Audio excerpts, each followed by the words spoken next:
करते आए हो तुम, रागों की हवेली में रहते आए हो तुम। अमूल तत्व विचार की चर्चा चल रही है।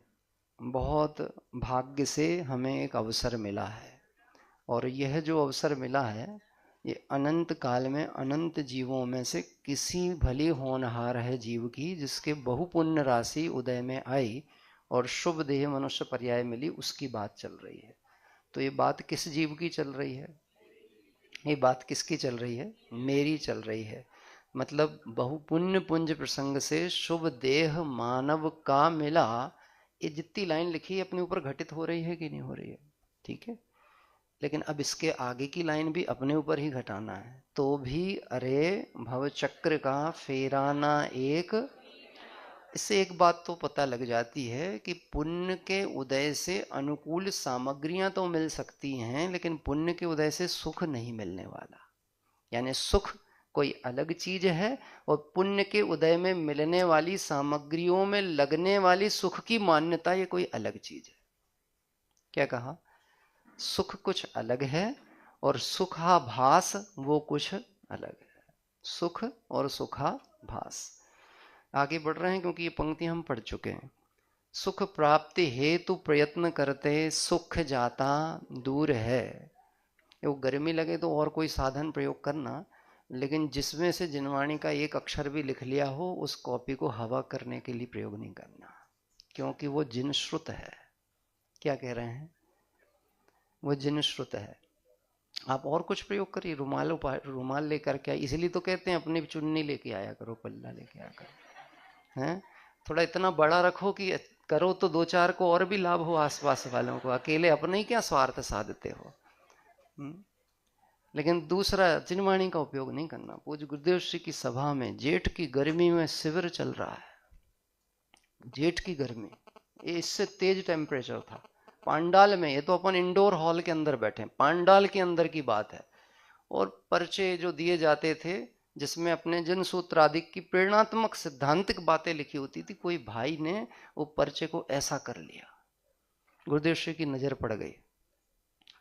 अरे भव भव के दुख का अभाव करने वाली माँ जनवाणी का प्रयोग तू एक समय की पर्याय के राग को पुष्ट करने के लिए कर रहा है, अभी तो तेरे अनंत भव बाकी है। क्या कह रहे हैं? बात ख्याल में आ रही है?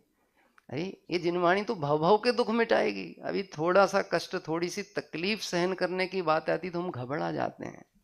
आप विचार करो, यदि ये हमारी वर्तमान पर्याय में हमने करने योग्य कार्य नहीं किया और अकार्य कार्य करते करते इस जीवन को पूरा कर दिया और इन भावों के फल से नरकादी गतियों में चले गए, तो वहां पे कौन सा एयर कंडीशन आपको मिलने वाला है? प्रथम के नरकों में क्या है? ठंडी है कि गर्मी है? प्रथम 3 नरकों में कैसी गर्मी है? 6 डाला के बोलो। मेरु समान लोह गली जाए, ऐसी शीत उष्णता थाए। ऐसी तेज गर्मी पड़ती है, ऐसी तेज ठंडी पड़ती है कि लोहा गल जाए। दोनों बातें कही गई हैं, गर्मी भी इतनी तेज और ठंडी भी। तो ये लोहा गल जाए इसका मतलब क्या बताने वाले हैं कि उस स्थानों पे अनंत दुखों को तुमने ऐसे अनंत बार सह करके आए हो। क्या कह रहे हैं? लोहा गल जाए तो शरीर का क्या होता होगा? आत्मा का क्या होता है ये बताओ। शरीर का तो समझ में आ रहा होगा, है? एक फायदा होने वाला है आज, मालूम क्या? आज नींद नहीं आएगी किसी को, क्योंकि जब सुविधाएं मिलती हैं तो साधनाएं बिगड़ती हैं, और जब सुविधा नहीं मिलेगी आपको थोड़ी बेचैनी रहेगी ना, थोड़ी सी घबराहट होगी, थोड़े हिलते डुलते रहोगे, आपको प्रमाद नहीं आएगा। बोलो अच्छा है कि नहीं? पुण्य के उदय से लाइट गई है कि पाप के उदय से? अब देखने की दृष्टि है, look out. There nothing good और bad thing in the world. इस विश्व में कुछ भी अच्छा बुरा नहीं है, ये आपके देखने का लुक आउट है कि कुछ आपको अच्छा लगता है, कुछ आपको बुरा लगता है। बाबू युगल जी साहब ने पूजन में बड़ी सुंदर लाइन डाली, अनुकूल कहें प्रतिकूल कहें यह झूठी मन की वृत्ति है।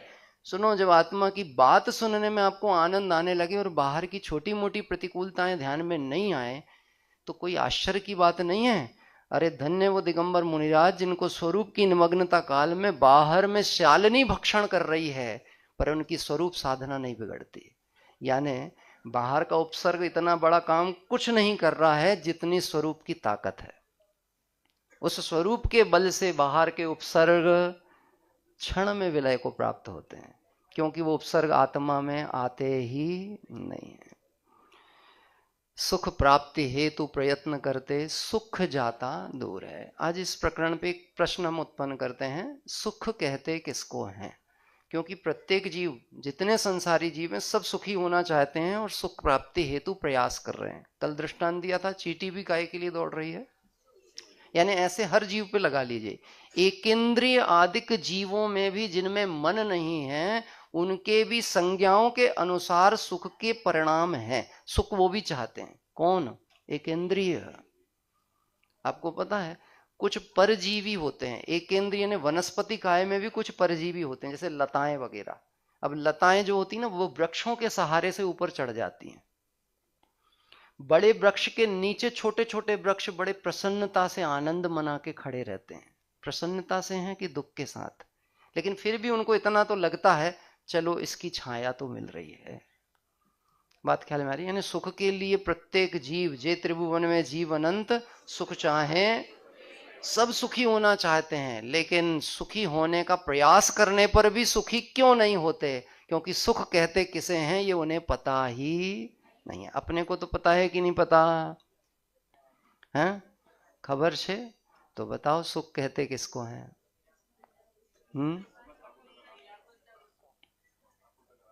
देखो, इन्होंने जवाब दिया, जहां समस्त आकुलता का अभाव हो जाए उसका नाम सुख है। समस्त आकुलता का अभाव संसार में हो जाएगा, तो यानी जब तक मोक्ष नहीं होगा तब तक तो सुख हो सकता नहीं है। और मोक्ष कितनी दूर है, तो सुख कितनी दूर है? बहुत दूर है। दिल्ली तो बहुत दूर है अभी अपनी।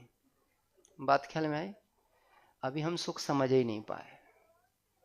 बड़ी सुंदर लाइन छहढाला की आई है, आत्म को हित है सुख सो सुख, आकुलता बिन कहिए, आकुलता शिव माही न ताते, शिव मग लाग्यो चाहिए।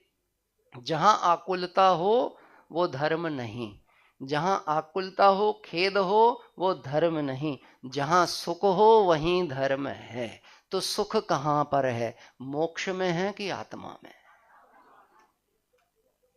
नहीं, मोक्ष में सुख नहीं है। मालूम है क्या है मामला? सुखी जीव मोक्ष में है, मोक्ष में सुख नहीं है। मोक्ष में दुखी जीव भी हैं। कौन है? अनंत निगोदिया जीव राशि मोक्ष में होने पर भी, चूंकि सुख कहां है ये नहीं पता, इसलिए वो मोक्ष में होने पर भी कैसे हैं? दुखी हैं।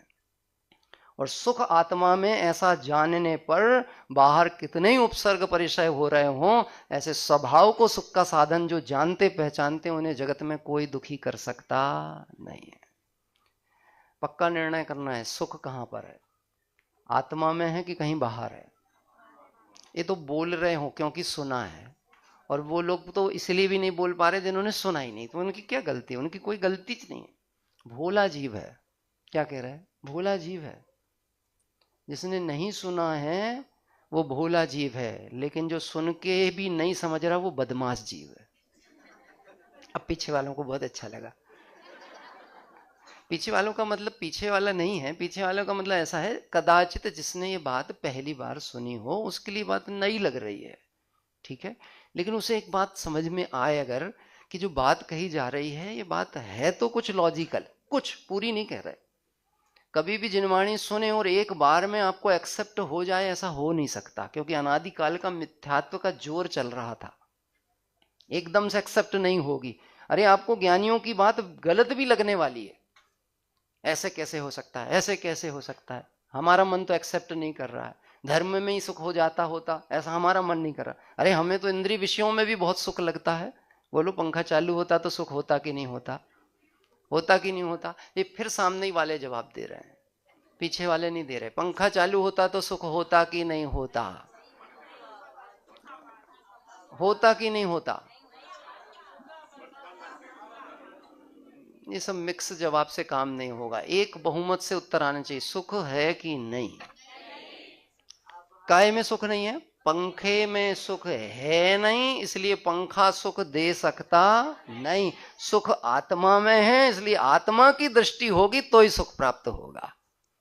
मालूम है, ये जो पंखे हैं ना, ये गर्मी के दिनों में चालू करते हैं तो सुख देते हैं, और ठंडी के दिन में चालू करो तो दुख देते हैं। तो ये पंखे अपना नेचर बदल लेते हैं गर्मी और ठंड में। बोलो कि ये हमारी सिर्फ सोच है। क्या है? ये हमारी सिर्फ, देखो मैं आपको एक सोच के बारे में सोचने का एक पॉइंट देता हूं। व्यापारी की दुकानदारी बहुत बढ़िया चल रही है, अचानक लाइट गोल हो गई और सब कुछ बंद हो गया, तो आजकल एक छोटे छोटे से मिनी कूलर और पंखे भी आते हैं, देखिए ना आजकल। तो आपको एक मैंने अभी देखा गजब का विज्ञान के चमत्कार, ऐसा एयर नेक ऐसा डालो, एक दो पंखा ऐसा, रोटी तो रोटी भी बेलो और दो पंखा से। मैं सोच रहा था, हाँ मैंने देखा, मैं ये सोच रहा हूं स्पर्शन इंद्रिय में ठंडे गर्मे का वेदन करना तो पूरी इंद्रिय में होना चाहिए था, पूरी में। अकेले चेहरे पे हवा लगने से बाकी सबको कैसे ठंडक हो जाती है? ये विचार का विषय है कि नहीं है? इसका मतलब है ये पूरा सोच का मामला है। काय का मामला है? कूलर इतना सा रखा है और यहाँ पे बैठे हैं और धंधा चल रहा है और नीचे पसीना पसीना, हवा इधर आ रही, थोड़ी चैन लग रही, थोड़ी चैन लग रही, थोड़ी चैन लग रही। आप ख्याल में आ रही है? वो कदाचित जो अल्प आकुलता हुई है, वो थोड़ा भी सुख हुआ है, वो पंखे का नहीं है, वो आत्मा का है। किसका है? अभी तो बोल लो, भले एक्सेप्ट हो रही हो या नहीं हो रही हो। मैंने कहा ना, एक्सेप्ट नहीं हो रही होगी तो भी एक बार बोलो तो सही। क्या? अरे साहब जब मन ही नहीं मान रहा तो क्यों बोले? कोई जबरदस्ती है क्या? गजब का है, जैन धर्म में बिल्कुल जबरदस्ती नहीं है। तुम्हारी लाख बार दरकार हो तो ये मार्ग तुम्हारे लिए खुला है और हमेशा खुला है, और तुम्हारी दरकार नहीं हो तो बहु पुण्य पुंज प्रसंग से अनंत बार पाकर भी हमने अपने हाथों से खो दिया है। सुख और सुखाभास ये दोनों चीजें अलग हैं। एक इष्टोपदेश में पूज्यपाद स्वामी ने एक दृष्टांत दिया है। एक व्यक्ति कहीं रास्ते पे जा रहा है, उसके बाद इसमें एक पोटली में बहुत वजन है, तो वजन की पोटली उसने एक राइट हैंड में दाएं कंधे पर रखा है। जा रहा है, थोड़ी दूर चलते चलते थक जाता है तो कंधा दुखने लगता है। अब उस पोटली को उठा के उसने लेफ्ट कंधे पे रख लिया। तो किसी ने देखा तो उसने हेल्प की दृष्टि से बोला, भाई साहब मैं पकड़ लूं क्या? ऐसा होता ना, हम स्टेशन में आए और हम सूटकेस पकड़े हैं और भरत भाई लेने आए, तो भरत भाई क्या कहेंगे व्यवहार में? अरे पंडित जी लाओ हम पकड़ ले रहे। ठीक, तो उसने वो सूटकेस यानी वो बैग इस तरफ शिफ्ट कर लिया और मन में मान रहा है अब कुछ अच्छा लग रहा है। क्यों? क्योंकि बोझ कहां से? इधर से हट गया, और इधर से हट के कहां आ गया? बोलो बोझ हट गया है कि नहीं हटा? पर फील कैसा होने लगा? अब अच्छा लग रहा है, अब अच्छा लग रहा है। बोलो सही मान्यता है कि गलत है? अरे बोझ जब पूरी तरह हट जावे तो कहा जाएगा कि हट गया, लेकिन उसकी मान्यता में क्या बैठा है? अच्छा है, अच्छा है। मैंने कल कुछ होमवर्क दिया था, याद है आपको? पहले तो होमवर्क बताओ, फिर उसके बाद किसने किया नहीं किया ये पूछेंगे।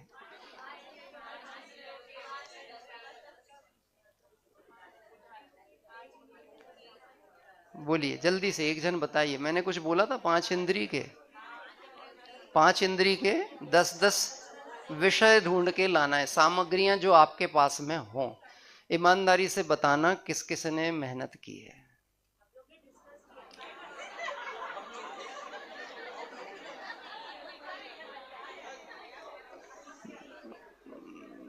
हाँ जिसने किया हो, लिखा हो, वो हाथ उठाइए। चलिए, 2 लोगों ने प्रयास किया है, 2 लोगों ने मेहनत की है, बाकी लोगों ने डिस्कशन किया है। मतलब डिस्कशन बोल के हमने कितनी जल्दी अपना पल्ला झाड़ा, हमने डिस्कशन किया, हम तत्व विचार तो करना ही था। आपने तो यही बोला था विचार करना, हमने विचार किया है साहब।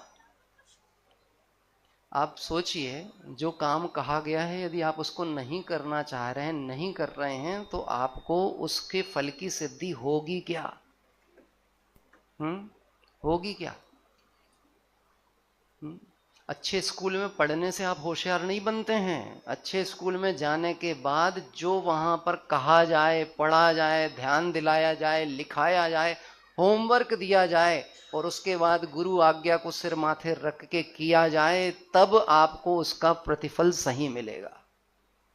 मेरा उद्देश्य कोई आपकी कॉपी भरवाना नहीं था। मेरा उद्देश्य ये था कि आप उन विषयों पे विचार कर रहे हैं कि नहीं। स्पर्शन इंद्रिय की कितनी चीजें हमने कलेक्ट कर रखी हैं, वास्तव में वो मुझे सुख का कारण है कि दुख का कारण है। बात ख्याल में आ रही है? हमने हर काम को कल पर टाला है। ठीक है पंडित जी, अभी कल का दिन बाकी, हम कल पक्का लिख के लाएंगे। बोलिए कल कौन कौन लेके आएगा? अब हाथ बढ़े ना, अब हम कल पक्का लिख करके। जेंट्सों में तो तद्भव मोक्षगामी है सब, इसलिए वो ये सब चेष्टाएं और विकल्प कर ही नहीं रहे। देखो गजब का है, गजब। यानी जहां पर से अभी त्वरित मोक्ष नहीं हो सकता, वो तो पुरुषार्थ में उछालने तैयार है। और जिनको ऐसा लग रहा है अपने को तो क्या है, ये झटका लगाया और सीधे कहां पहुंचे, पुरुष पर्याय से मुक्ति हो जाएगी। इसलिए अपने को ये सब कॉपी पुण्य भरने की जरूरत क्या है। हमारी स्थिति बिल्कुल खरगोश और कछुए की दौड़ जैसी है। कैसी है? खरगोश को इस बात का गुमान है कि कछुआ कितना चलेगा, मैं तो 2 मिनट में जागूंगा और दौड़ लगा दूंगा, और ऐसा सोचकर वो सो गया। बचपन में कहानी सुनी थी। और कछुआ धीरे धीरे धीरे धीरे होमवर्क करते करते करते करते तत्व विचार करते करते मंजिल पर पहुंच गया। देखो तत्व विचार की महिमा। सुख प्राप्ति हेतु प्रयत्न करते सुख जाता दूर है, तू क्यों भयंकर भाव मरण प्रवाह में, कल बात कही थी, प्रवाह में चकचूर है। 5 इंद्रिय और 5 इंद्रिय के विस्तार और इनके विकल्प में हमारा 24 घंटा कैसे बीतता है हमें पता ही नहीं चलता। क्या कह रहे? आप 3 दिन के लिए यहां पर आए हैं, आपका व्यापार अभी बंद है कि चालू है? व्यापार बंद है कि चालू है? कोई कह सकता है, बहनें तो इसलिए कह देंगे कि उनके में बहुतायत के व्यापार नहीं है, इसलिए वो कह देंगे हमारा तो बंद है। अभी तो हम चौके चूल्हे से भी फ्री हैं। क्या कह रहे हैं? अति पुण्य उदय मम आया। ऐसा भाग्य हर किसी का थोड़ी ना रहता। हम कह रहे हैं ये भी गजब का उदय है आपको कि आपको उस झंझटों से मुक्ति मिल रही है, लेकिन वो मुक्ति काय के लिए मिली है? आराम करने के लिए कि तत्व विचार के लिए? मैं एक बहुत बहुत अलग सी बात कहूंगा आपको, थोड़ा विचार करना। स्त्री जन्य पर्याय में एक ऐसा काल है, हर उनके साथ आता ही आता है, जिसमें वो घर गृहस्थी के कोई कार्य नहीं कर पाती। एक है ना ऐसी परिस्थिति है। अब बोलो, है तो वो स्त्री जन्य व्यवस्था के अंतर्गत है, लेकिन उस काल में भी वो कुछ कर सकती हैं कि नहीं कर सकती हैं? बोले साहब वहां तो धर्म साधन की भी बाधा है, मंदिर नहीं जाना है, और भी अन्य सब मर्यादाएं हैं। तो क्या कर सकते हैं उस काल में? कि आप उस काल में ये विचार तो कर सकते हैं कि मैंने ऐसा कौन सा भाव किया था कि मुझे उत्तम देश मिला, उत्तम कुल मिला, उत्तम धर्म मिला, देव शास्त्र गुरु मिले, और मेरी भावना है कि मैं भी भाव का अभाव कर लूं, लेकिन ऐसी पर्याय क्यों मिली कि मैं वो पुरुषार्थ इस भाव में पूरा नहीं कर पा रही। इसलिए अब जब मुझे सब विकल्पों से निवृत्ति का अवसर है, मैं इस काल में ये पक्का निर्णय करूंगी कि अब नरभव मिलेगा तो मैं अगला भव धारण ही नहीं करूंगी। बोलो, ऐसा टाइम हर किसी की किस्मत में नहीं मिलता, इतना फ्री टाइम। बात ख्याल में आ रही है? हाँ? प्रवाह चक्र चल रहा है, दिन रात शुभाशुभ भावों से मेरा व्यापार, 24 घंटे बिजनेस चलता है, आपको पता है। यानी कर्मों का आश्रय यदि निरंतर परिणाम अनुसार हो रहा है तो आपका व्यापार चल रहा है। व्यापार चलने का मतलब होता है इनकमिंग आउटगोइंग, और कर्मों का आना यानी आके बंधना और उनकी निर्जरा होते चलना, ये दोनों क्रम निरंतर हो रहे हैं कि नहीं हो रहे हैं, तो व्यापार चल रहा है कि नहीं चल रहा। सोते समय कौन सा व्यापार चलता है? बोलिए कौन सा चलता है? भाई सोते में तो हम कोई बिजनेस नहीं कर रहे हैं ना। सोते में तो आपको कोई कर्म का आश्रय होता होगा कि नहीं होता होगा? होता है। कैसे होता है? ना हम राग देश कर रहे हैं, ना किसी को मार रहे हैं, ना भोजन कर रहे हैं, ना हिंसा कर रहे हैं, ना व्यापार कर, फिर कैसे होता है? दिमाग चलता है तो सोते नहीं हो आप? अंदर अंदर कुछ चलता है, कहते विचार चलता है। देखो, मूलतः मिथ्यात्व का कारण मिथ्या श्रद्धा को कहा है। किसको कहा है? मिथ्या श्रद्धा को। किसको कहा है? मूल कारण मिथ्या श्रद्धा। हमें जो अंतर में मान्यता पड़ी हुई है, मैं पर का कर्ता धरता हूं, इस मान्यता के कारण निरंतर बंद है। और हम उसको देखना काहे से चाहते हैं? विकल्पों से, क्रियाओं से। इसलिए हमको ऐसा लगता है आज तो मैंने बहुत धर्म किया साहब, 3 दिन में मैंने इतना धर्म कर लिया है कि अब अगर मैं 27 दिन मंदिर नहीं भी जाऊं तो मैंने वो पूरी पावर बैंक में बैटरी चार्ज कर ली है। ऐसा भी लगता है ना 3 दिन में। बोलो आप थोड़ा सा प्रैक्टिकली सोचो, अगर हम इस तीर्थ क्षेत्र पर नहीं आए होते, घर गृहस्थी के विकल्प, और यही शिविर बॉम्बे में लगाया होता, तो दोपहर की क्लास में इतने लोग आते क्या? नहीं आते ना। क्यों नहीं आते? अभी तो घर में लगवा दिया ना आपके। हाँ, घर में लग जाता तो तुमसे घर छूटता ही नहीं है। बात ख्याल में आ रही? अब दूसरी बात है, अब यहां कोई दूसरा काम भी तो नहीं है, तो क्या करें? जाके बैठ जाओ, है ना? यही तो दूसरा तर्क है ना। भाई साहब, तुझे आत्मा का कल्याण करना कोई काम नहीं लगता? ये दुर्लभ अवसर पाकर के मुझे कुछ अपना हित करना, ये काम है कि नहीं है? यदि तुझे ये काम समझ में ही नहीं आएगा तो तुझे सारे पंच परमेष्टि भगवान तो निकम्मे दिखेंगे। मुनिराजों के पास क्या काम है? सारे काम तो हमारे पास है ना। है? वो आत्मा का चिंतन इसलिए करते रहते हैं दिन रात क्योंकि उनके पास कोई काम नहीं है, और हम इसलिए नहीं कर पाते क्योंकि हमको काम से फुर्सत ही नहीं मिलती। और अभी आप कह रहे हैं हम 12 घंटे कोई काम नहीं करते, और खुद कह रहे हैं कि काम से फुर्सत नहीं मिलती। इसका मतलब कर्तृत्व बुद्धि श्रद्धा में बैठी हुई है। क्या कह रहे हैं? आपको स्वप्न भी कैसे आते हैं रात में? कदाचित सपने आ भी जाए तो कैसे आए? 16 सपने किसी को आए इधर जितने बैठे हैं? 16 नहीं, 8 सपने आए हैं। एक आध दो आ भी गए तो कौन से वाले? जिसका हाथ पैर भी नहीं दिखता, मतलब सपनों की लिंक नहीं हो, ऐसे सपने आते। लेकिन ऐसा नहीं समझना लिंक नहीं है। अनादि मिथ्यात्व संस्कार के कारण जो कर्तृत्व भोक्तत्व एकत्व ममत्व बुद्धि बैठी है, वो ही आपके विकल्प जंजाल के माध्यम से स्वप्नों में चलती है।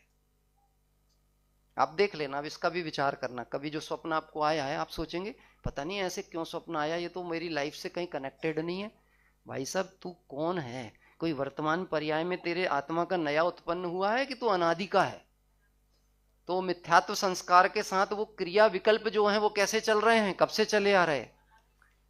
इससे भी एक सिद्ध हो रहे हैं कि जो कनेक्टिविटी प्रेजेंट में नहीं दिख रही है, वो भी पास्ट में कहीं ना कहीं कनेक्ट है। तो पास्ट में मैं था कि नहीं? पास्ट में आत्मा था कि नहीं? जीव था कि नहीं? सिद्धि हो गई, आत्मा भूतकाल में था, और भविष्य में रहेगा कि नहीं रहेगा? चलो, इस बात से एक मामला तो क्लियर हुआ, जो पहले था, जो आज है, और जो भविष्य में रहेगा, ना उसका जन्म होता है ना उसका मरण होता है। अच्छा हुआ कि नहीं हुआ? है? अब मृत का डर तो नहीं है ना, क्योंकि पहले भी थे, अभी भी हो और आगे भी रहोगे। अब मृत्यु का भय तो नहीं है। इतनी जल्दी थोड़ी ना पीछा छूटने वाला है। देखिए आगे की ओर बढ़ते हैं। लक्ष्मी बड़ी अधिकार भी पर बढ़ गया क्या बोले। पूरा क्वेश्चंस अवर हैं इसके अंतर्गत। लक्ष्मी बड़ी अधिकार भी पर बढ़ गया क्या बोलिए। बोलिए क्या बढ़ गया? लक्ष्मी बड़ी, लक्ष्मी बड़ी मतलब पैसा बढ़ गया। तो पैसा बढ़ गया तो आनंद बढ़ गया कि आकुलता बढ़ गई? बाकी लोग नहीं बोलते, क्योंकि जो बोले सो फंसे। अपन क्यों बोलो? बाकी नहीं बोल रहे। लक्ष्मी बढ़ती तो आकुलता बढ़ती है कि आनंद बढ़ता है? इसको यदि आपसे कोई लॉजिकल तर्क करे कि ऐसा कैसे आप बोल सकते हो, जिसके पास लक्ष्मी है, जिसके पास पैसा है, उसके पास सारे सुख साधन है, वो आनंद में है, और आप कहते हो लक्ष्मी बढ़ गई तो आकुलता बढ़ गई। नींद की गोली की जरूरत किसको पड़ती है, गरीब को कि पैसे वालों को? तो पैसे वालों को नींद की गोली की क्या जरूरत है? उनके पास तो बढ़िया गद्दे तकिया हैं, एसी लगा हुआ है, सारी सुख सुविधाएं हैं, नौकर चाकर सेवा करने वाले, उनको नींद की गोली की क्या जरूरत है? बात ख्याल में आ रही है? हैं? नहीं समझ में आई बात? भाई सुविधाएं हैं तो फिर उनको परेशानी क्या है? अभी जो पाठ पढ़ रहे थे ना अपन, बड़े पंडित जी साहब की पाठ पढ़ रहे थे, उसमें एक लाइन आई थी, सुविधाओं की दुविधा त्यागो। काहे की? सुविधाओं की दुविधा त्यागो। आप विचार करो, हम तीर्थ क्षेत्र पर आए हैं और हमने माइंड सेट करके आए ये सुविधा मिले तो यात्रा अच्छी होगी, वो नहीं मिली तो यात्रा अच्छी होगी कि नहीं होगी? बोलो। वो सुविधा मिल गई तो बढ़िया यात्रा हो गई, और वो नहीं मिली तो अगर यहाँ के भोजन से आप संतुष्ट होके नहीं गए तो आप एक से एक बात तो शिविर की माइनस पॉइंट बता ही सकते हो कि बाकी जो हुआ तो ठीक ही था लेकिन भोजन बढ़िया नहीं था। बात ख्याल में? यानी आप सुविधा भोगी थे, आप सुविधाओं के विकल्प को लेकर के चले थे, इसीलिए इस दुविधा में फंसे रहे कि सुख कहाँ है ये तय नहीं कर पाए। लक्ष्मी बढ़ी, अधिकार भी तो बढ़ गया, क्या बोलिए। लक्ष्मी बढ़ी तो क्या हुआ? लखपति हो गए, करोड़पति हो गए, और आगे आगे आगे जितना जितना बढ़ गया उस हिसाब से आपकी डेजिग्नेशन जुड़ने लगी। कोई आपको करोड़पति कहने लगा, लखपति कहने लगा, हजारपति कहने लगा। वास्तव में क्या ये मेरी आइडेंटिटी है? लखपति, करोड़पति, हजारपति? मालूम है मैं कौन हूं? मैं अनंत गुणपति हूं। और अनंत गुणपति को यदि लखपति कहा जाए तो ये उसकी प्रशंसा नहीं, ये उसके लिए गाली होती है। क्या कहा गया? ये प्रमोशन था कि डिमोशन था? और अगर डिमोशन जिसको पसंद हो वो अक्लमंद है कि मूर्ख है? किसके लिए बोल रहे हैं? मैं आपके मुंह से आपकी बात इसलिए बुलवाता हूं ताकि कोई ने कहा था तो बुरा लगने वाली बात ना रहे। आपने अपने मुंह से अपने लिए अपनी बात कही है, और अपने लिए विचार कर लोगे तो अपनी गलती अपने आप चली जाएगी। बोलो, ये प्रशंसा की बात है? बाहर में आपकी इस बात से तारीफ की जाए, इनके इतना प्रॉपर्टी है, इतने वैभव है, इतनी संपत्ति है, इतना सब कुछ है, ये हमारी प्रशंसा की बात है? हा? आपको मालूम है जितना आरंभ परिग्रह बढ़ रहा है और उसमें जितना जितना राग बढ़ रहा है, तत्वार सूत्र में लिखा है बहु आरंभ बहु परिग्रह कौन सी गति का कारण है? नरक गति का कारण है। अब पुण्य के उदय से लक्ष्मी आदि मिल गई, प्रतिष्ठा मिल गई, पोजीशन हो गई, और ये सब हो भी गया, और उसमें आपको आनंद या बड़प्पन लग रहा है, मतलब आप अगले भाव में, अगली गति में नरक जाने वाले हैं। कहां जाने वाले हैं? तो बोलो, लक्ष्मी बढ़ी तो सुख बढ़ा कि दुख बढ़ने वाला है? तो लक्ष्मी बढ़ने से कि लक्ष्मी में सुख बुद्धि बढ़ने से? नहीं तो एक समस्या आ जाएगी, जिनके पुण्य है वो तो नियम से नरक ही जाएंगे। आएगा कि नहीं आएगा? चक्रवर्ती को नियम से नरक जाना चाहिए ना, 6 खंड हैं तो। हाँ भाई, लॉजिक तो यही कह रहा है। अब भी हमने बात की तो चक्रवर्ती को, अंबानी को कहां जाना चाहिए? अंबानी को कहां जाना चाहिए? हैं भाई? ये तो डिक्लेयर कर दिया। ये क्या कह रही है बहन? वो तो नरक ही जाएगा, मेरे से लिखवा लो। गजब। वो तो नरक जाएगा, और हम? कितनी साड़ियां हैं आपकी अलमारी में बताओ? बोलो। मैं एक सच घटना बताता हूं मेरे साथ की। मैं कलकत्ता जा रहा था पंचकल्याणक प्रतिष्ठा महोत्सव में, मुझे नींद आ गई।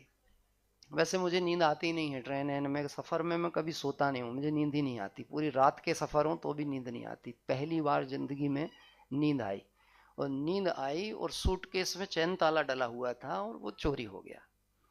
अब कलकत्ता स्टेशन हावड़ा पे उतरा और जाकर के रेलवे पुलिस वाले के पास में मैं गया कि मेरा सूटकेस चोरी हो गया है, मेरी कंप्लेंट नोट करिए। तो मैंने उनको कंप्लेंट में, उन्होंने बोला कितना बड़ा सूटकेस था, कितने इंच का था? तो मैंने कहा साहब मैंने कभी इंच से तो नापा नहीं है, इतना बड़ा होगा। आप भी तो यही जवाब दोगे। एक तो हमारा माल चोरी हो गया, तुम प्रश्न उठ पटांग पूछो कितने इंच का था, कौन से कलर का था, अब कलर भी याद ना है। फिर उसके बाद क्या क्या रखा था? मैंने कहा 8-10 जोड़ी मेरे कपड़े थे, कुछ ऐसे थे, ये था वो था। कौन कौन से कलर के थे? आपको हंसी आ रही है, मेरी क्या स्थिति हो रही होगी? कंप्लेंट लिखाने मैं गया हूं और अपने चोरी हुए सामान की कंप्लेंट लिखाने गया हूं, लेकिन मैं बता नहीं पा रहा था कि क्या क्या चला गया। बात ख्याल में आ रही है? लेकिन स्वामी पना बैठा है कि नहीं बैठा है? मेरा गया, मेरा गया, मेरा गया। जब तक आप परिग्रह परिमाण व्रत नहीं समझेंगे, आपको 3 लोक के समस्त वैभव को भोगने का निरंतर महापाप का बंध होता है। क्या कह रहे हैं? उसने लास्ट उत्तर मुझे सीधा ये जवाब दिया, सूटकेस तुम्हारा गया भी है कि नहीं, तुमको कुछ पता तो है ही नहीं। सीधा ये ठेठ जवाब दिया। हम मौन होकर के चुपचाप मुंह लटका के लौट के आ गए। फिर हम तत्व विचार चालू कर रहे हैं। कौन सा? बात तो उसने सही की, अलमारी में कितने कपड़े हमको पता नहीं है, लेकिन कर्मों को पता है। किसको पता है? तुम्हारी आसक्ति कितनी है, एक कर्म प्रकृतियां सारा हिसाब किताब प्रॉपर नोट कर रही हैं। भोग नहीं पाएंगे, साथ ले जाने की व्यवस्था नहीं है, लेकिन इकट्ठा करने की तलब कितनी है। आज सुबह बात आई थी ना, LIC जीवन के साथ भी, जीवन के बाद भी। जीवन के बाद भी वाली बात समझ में आई। एक चीज है जो जीवन के साथ भी है और जीवन के बाद भी है, वो है धर्म। वो कौन है? उससे ज्यादा सुरक्षित हमें कोई कर ही नहीं सकता। लेकिन हम धर्म को समझे ही नहीं। धर्म का क्या स्वरूप है? जैन कुल में उत्पन्न होकर के भी हमें यही नहीं पता हो कि जैन कहते किसे हैं। बड़ा जैन कौन? जो बड़ा दान दे, बड़ा पैसा हो। बोलो, बड़ा जैन कौन? जो जिन का भक्त हो, जो जिन आज्ञा को मानता हो और जिनदेव के बताए हुए मार्ग पर चलता हो, वो सच्चा जैन है। लेकिन जैसी मोह वालों की दृष्टि होती है, उस दृष्टि के अनुसार किसके पास कितना पैसा है, वो मोटा आदमी है, वो मोटा पैसे वाला, वो मोटा दानवीर है।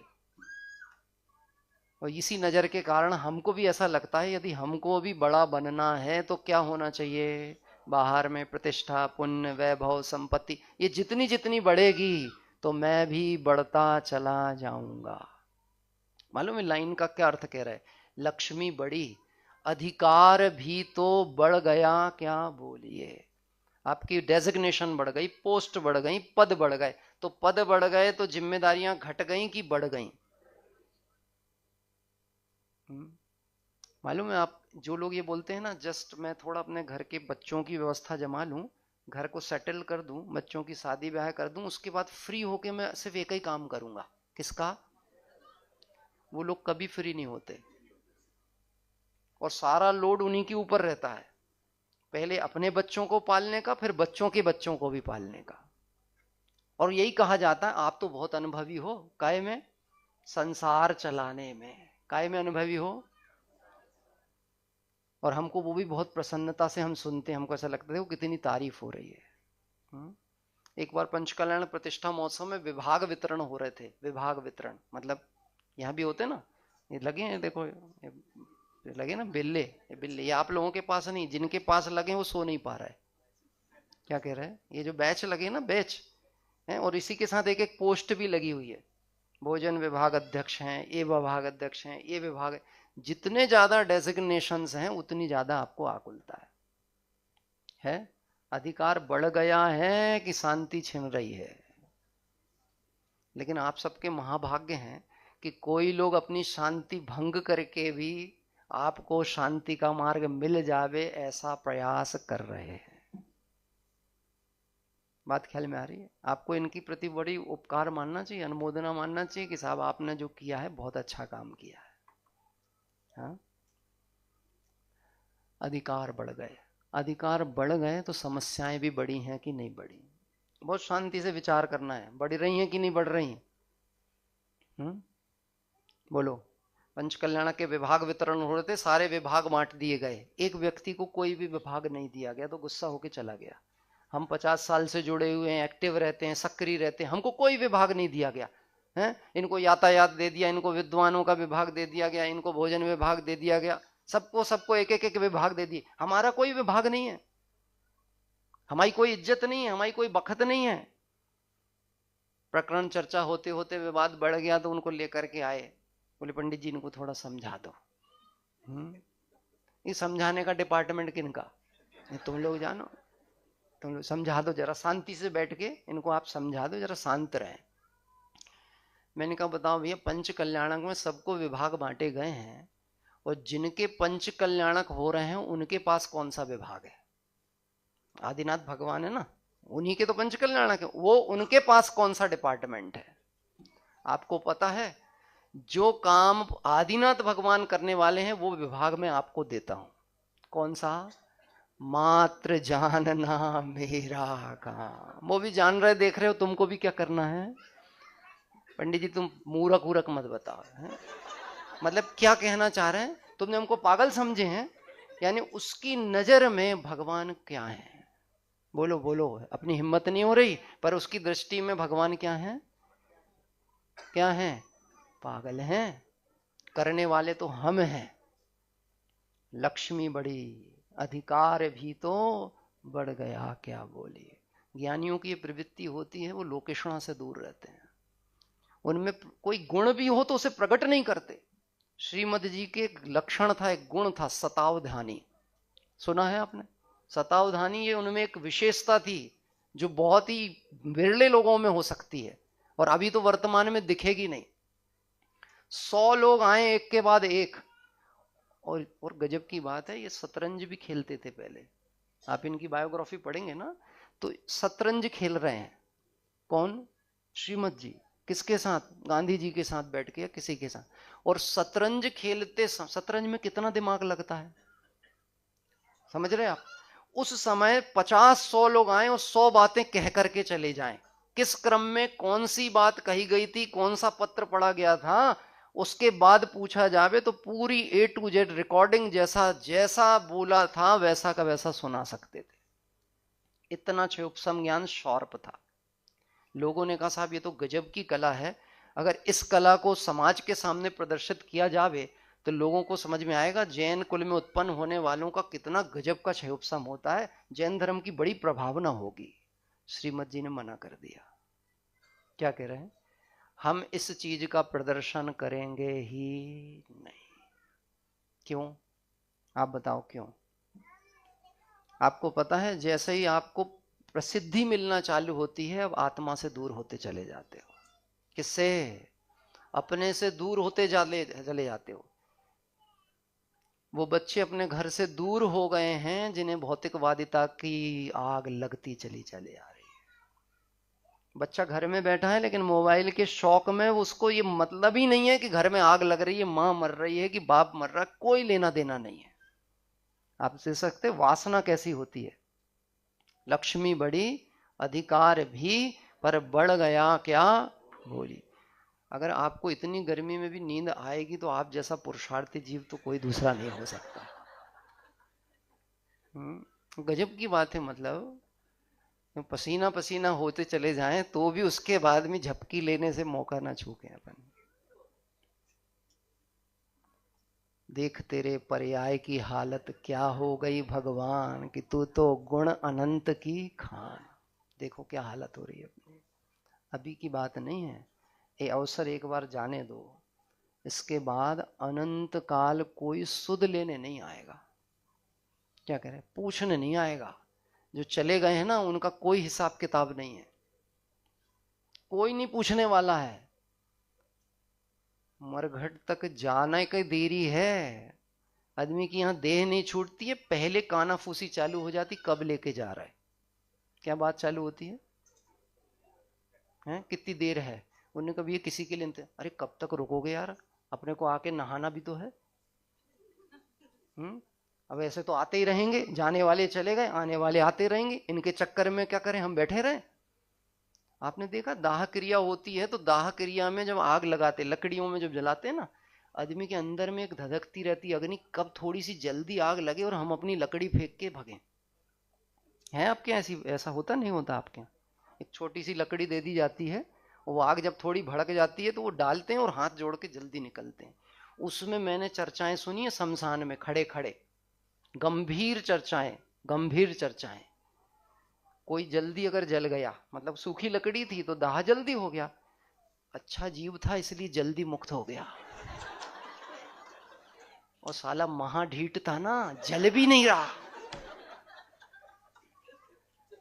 जलता भी नहीं है, मर गया है तो पीछा नहीं छोड़ना चाह रहा है। बोलो ये संसार तुम्हें सुख क्या है बताएगा, जो स्वार्थ की संबंधों से जुड़ा हुआ है। क्या कह रहे हैं? और मट्टी तेल डालो और घी डालो, जल्दी बारो, जल्दी खत्म करो। और फिर उसके बाद 13वीं के दिन आकर के फिर एक झूठ बोला जाएगा शांति सभा में, इस जैसा कोई था नहीं। आज तो हमारे विराग जी ने गीत ही सुनाया था ना, अरिहंत नाम सिद्ध है, मैं इतनी जल्दी महान कैसे हो गया। किसी भी शांति सभा में आप देखना, किसी ने कितने ही व्यसनी हो, कितने ही पापी हो, पैसा वाला था, जब उसकी शांति सभा होगी उसको गारंटी से स्वर्ग भेजा जाता है सबके द्वारा। कहाँ गए ये? स्वर्ग गए। कहाँ गए ये? और हमको वो ही सुनने में आनंद आता है। लोग ये पता करते हैं उसकी मैयत में, यानी उसके लास्ट प्रोसेसन में कितनी भीड़ थी। क्या कह रहे हैं? गजब की बात है, बहुत विचार करने की बात है। जो बोलते हैं ना अरिहंत नाम सत्य है, सिद्ध नाम सत्य है, और हमारे यहाँ तो ऐसा बोलते हैं अरिहंत नाम सत्य है, सत्य बोलो गत्य है। ये किसको सुना रहे हैं मुझे यही नहीं पता, किसको सुना रहे हैं? जो पार्थिव शरीर पड़ा है, जिसमें चेतना नहीं है, जिसमें सुनने की ताकत नहीं है, जिसमें ज्ञान नहीं है, उसको सुना रहे हैं, या जो चल रहे हैं उनको सुना रहे हैं? किसको सुना रहे हैं? आपको पता है अरिहंत नाम सत्य है, सत्य बोलो गत्य है का क्या अर्थ है? हैं? तो कब इस अर्थ को पता करेंगे? जब लेट जाएंगे। जब ऐसे मैंने पूछा किसी से चलते चलते उसी प्रोसेशन में, अंतिम यात्रा में, कि भैया इसका मीनिंग क्या होता है? ये तुम चुपचाप रहो, बोलते चलो बस, तो ज्यादा पूछा मत करो। हाँ, गजब की बात है। हमने गलत बात पूछी है। 100 लोगों को निपटा चुके हो और आज तक यही नहीं पता है कि अरिहंत नाम सत्य है, सत्य बोलो गत्य है। तो 100 में 101वां नंबर तुम्हारा आएगा तो तुमको भी निपटा दिया जाएगा। रूकन बिकाया भाग वसते देव एक इंद्री भया, उत्तम हुआ चांडाल हुआ भूप कीड़ों में गया। क्या कह रहे हैं? मालूम है किस भाव बिके हैं हम? किस भाव, किस बात का घमंड करें? इस प्रतिष्ठा का, इस पुण्य के उदय का किस भाव बिके हैं? वहां दिया रूकन। रूकन मतलब घुन के भाव बिके हैं। घुन के भाव मतलब अनाज जब पहले तौला जाता था तो बर्तनों से तौल दिया जाता था, 1 सेर 2 सेर सुराई से। और बनियों की नहीं, हर आदमी की प्रवृत्ति होती है, जो नाप डाला जाता है उसमें थोड़ी पुरवानी मांगते हैं। धनिया पत्ती 10 रुपए की भी दोगे ना किराने, उससे सब्जी वाले से लोगे तो कहेंगे इतनी कम दे रहे हो। तो जब हम कहते हैं इतनी कम दे रहे हैं, तो वो भी थोड़ा सा बड़प्पन दिखा के 2 डगाल दे देता है। और हम बहुत खुश होते हैं जैसे हमारे को कोई पद्मश्री मिल गई हो। सच बात है कि नहीं है? हैं? एक टमाटर उठा बदलने के पहले तुलवा लिया देख देख के, और फिर ठेले में डालते में फिर नजर पड़ी ये थोड़ा सा खराब है, ये छेदा दिख रहा है। ए भैया ये टमाटर खराब है, हम बदल रहे हैं। ईमानदारी से बताना, बिल्कुल एक्यूरेट साइज का बदलते हैं कि थोड़ा सा? इन भावों का क्या फल होगा? बात ख्याल में आ रही है? वो बदला क्यों था हमने? क्योंकि उसमें इल्ली थी। वो इल्ली कौन थी ये बताओ?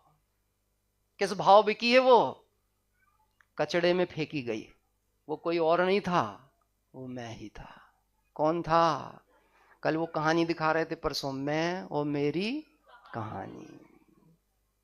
बात ख्याल में आ रही है? वो जो पुरानी चढ़ाई गई थी ना, जिसकी कोई वैल्यू नहीं थी, वो एक्स्ट्रा में दी गई थी। उसमें एक दाना घुना था, उस घुन के अंदर एक छिप करके बैठा हुआ था, और जो मान रहा था कि मैं इस विश्व का सबसे बड़ा व्यक्ति हूं, वो उस घुन में जाकर के पैदा हुआ है। बात ख्याल में आती है? देखो बोलते हैं साहब देखो आप डराने हराने की बात मत किया करो, ज्यादा ये ऐसी ऐसी बातें मत किया करो, हमको कोई डर नहीं लगता। कोई बात नहीं भाई, अच्छी बात है, तुम्हें डर नहीं लगता। जिन धर्म भयभीत करने के लिए नहीं है, सावधान करने के लिए। काय के लिए है? हम ये बार बार आपको इस पर्याय की क्षणभंगुरता का ज्ञान इसलिए नहीं करा रहे हैं कि आप डर जाओ, हम इसलिए करा रहे हैं कि आप सावधान हो जाओ। क्योंकि डरो या न डरो, कर्म का उदय तो आए बिना रहेगा नहीं। भय तीर्थंकर से बली, तिनकी नहीं चली, मौत नहीं टली, तो अब क्या करिए, जिस पंथ चले भगवंत वही। अभी अपनी चर्चा आगे बढ़ नहीं पाई है, लेकिन जो भी अभी समय सत्र शेष है उस पर अपन अवश्य विचार करेंगे। समय थोड़ा सा अपने को अपना अपना लगाना पड़ेगा। क्या करना पड़ेगा? और देखिए मैं बार बार आपको विचार करने इसलिए बोल रहा हूं कि यदि कोई प्रश्न आपको उत्पन्न होता हो तो अभी अपन लोग प्रत्यक्ष में भी कुछ चर्चा कर सकते हैं। डॉक्टर से अपॉइंटमेंट लेना आसान काम है कि पंडितों से? हाँ? डॉक्टर से आसान है? डॉक्टर देते ही नहीं है। जितना बड़ा डॉक्टर होगा ना उसका अपॉइंटमेंट उतना ही कठिन होगा। अभी किसी एक समस्या में मैंने बात की किसी से, बोले 6 महीने बाद मिलेगा। मैंने कहा आदमी मर गया तो नहीं, वो आप देख लो, अगर बचेगा तो दिखवा देंगे, यानी बच गया तो देखवा लेना, और मर गया तो मर गया। आप देखो आपका 1.5 दिन का समय चला गया है और 1.5 दिन बचे हैं, और अब तो आज रात के बाद में माइंड सेट होने लगेगा भैया अब ज्यादा सामान फैलाओ मत, पैकिंग करना चालू करो। होगा कि नहीं है? एक गांव जाना हो तो तैयारी करता है, इस गति से अन्य गति में जाना हो तो तैयारी कर रहा है कि नहीं कर रहा। बृहद समाधि मरण पाठ में आया है, एक गांव जाने के कारण करे शुभाशुभ सारे, अरे अन्य गति को चलत सयाने क्यों ना तू ये विचारे। अब अन्य गति के लिए जाना है तो कुछ तैयारी है कि नहीं है, कुछ विचार है कि नहीं है, कुछ नियम है कि नहीं है, कुछ परिग्रह आदि के संबंध में तूने सीमांकन किया है कि नहीं, अणुव्रतों का स्वरूप समझ के स्थूल रूप से अभ्यास चालू हुआ कि नहीं। बहुत बेसिक बात अगर कहें, अरे छने पानी का नियम है कि नहीं, रात्रि भोजन का त्याग है कि नहीं, बाजार के वस्तुओं का त्याग है कि नहीं, मांस सेवन का त्याग है कि नहीं। बोलो अष्टमूल गुण के नियम किस किस के हैं? जैन कुलोत्पन्न हर जीव को अष्टमूल गुण तो होना ही चाहिए। मद्य त्याग, मांस त्याग, मधु त्याग, पंच उदंबर फल का त्याग, ये तो जो प्रसिद्ध है मैं वो बात कह रहा हूं। बोलो मांस का त्याग सभी के है, मधु का त्याग सभी के है, और मांस मधु और क्या हुआ? मद्य त्याग, मांस त्याग और मधु त्याग। अब मैं अगर एक प्रश्न आपसे पूछ लूं तो आपको खुद विचार करना पड़ेगा, आपके मांस मद्य और मधु का त्याग है कि नहीं। क्या मांस कहते किसको हैं? त्रस जीवों के शरीर को मांस कहा जाता है। त्रस जीव किसे कहते हैं? 2 इंद्रिय से लेकर 5 इंद्रिय तक के जो जीव हैं उनके शरीर को, उसको त्रस कहते हैं, और उनके शरीर से उत्पन्न होने वाले कलेवर को मांस कहते हैं। तो इल्ली क्या कहलाएगी? इल्ली क्या कहलाएगी? त्रस, 2 इंद्रिय है ना। तो इल्ली का जो शरीर है, अगर वो किसी भी रूप में इल्ली आपके भोजन में आ जाए तो मांस कहलाएगा कि नहीं? बाजार के मैदे में इल्ली होती है कि नहीं? तो आप तो कह रहे मेरे मांस का त्याग है। बोलिए, जोर से बोलो जय महावीर, जो बोलना है जोर से बोलो, डरने की बात नहीं है। हाँ जी, हाँ, साफ कर करके लेते हैं और साफ करके इल्ली को मरने छोड़ देते हैं। हाँ, साइड में छोड़ देते हैं। आपके धनिया पत्ती में निकल जाए तो क्या करते हो आप? धनिया खा जाते हैं और इल्ली छोड़ देते हैं। बात ख्याल में आया ना? यानी किसी भी रूप से अपने स्वार्थ सिद्धि के लिए जीव की हिंसा होती हो तो हो, दोष लगेगा कि नहीं लगेगा? लगेगा कि नहीं लगेगा? लगता होगा कि नहीं? बोलो मांस त्याग है कि नहीं? सुनो, जिसके छने पानी का नियम है वो बाजार की कोई वस्तु छू ही नहीं सकता। सिर्फ छने पानी का नियम है, क्योंकि बाजार की कोई भी वस्तु ऐसी नहीं है जिसमें पानी का प्रयोग नहीं होता। अभी तुरंत तर्क आएगा, साहब फलों में कहां जरूरत है? तो फल भी बिना धोए खाओगे क्या? फल भी धोना है तो अनछने पानी से कि छने से? तो पानी छाना ही चाहिए ना। अब पानी कैसे छानते हैं? तो विराग जी से कहो कि बताओ साहब, शिविर लगाओ, बच्चों से पानी छनवाओ। बात ख्याल में आ रही है? हाँ? एक प्रकरण पे बात की जाए, पानी छन रहा है कि नहीं। अगर पानी नहीं छन पा रहा है तो अभी दिल्ली बहुत दूर है। बात ख्याल में आ रही है? क्योंकि जो सिंगनी का दूध होता है ना, वो स्वर्ण पात्र पे ठहरता है, ये नियम है। ये जिनवाणी भी उनके जीवन में उतरेगी जिनके अन्याय, अनीति और अभक्ष का त्याग होगा। किस किस के? अन्याय, अनीति और अभक्ष का यदि त्याग है तो ये जिन श्रुत आपके जीवन में उतरेगा। इस पे विचार करना। प्रकरण से हटके बात की गई है, लेकिन इसलिए इन बातों को उठाया है ताकि हमारे जो नए लोग हैं उनके मन में जो जिज्ञासाएं हैं वो प्रश्न उत्पन्न होवे। मैं जानबूझ के पत्थर फेंक रहा हूं थोड़ी हलचल करने, काय के लिए? प्रश्न उत्पन्न होना चाहिए, और प्रश्न उत्पन्न होगा, चर्चा होगी, समाधान होगा, ज्ञान पूर्वक निर्णय होगा, तो अवश्य ही जीवन बदलेगा, परिणाम बदलेगा, प्रवृत्ति बदलेगी, दृष्टि बदलेगी, और निश्चित जिसकी दृष्टि बदलती है उसकी सृष्टि भी बदल जाती है। चर्चा को पुनः जोड़ेंगे अगली पंक्ति के साथ में।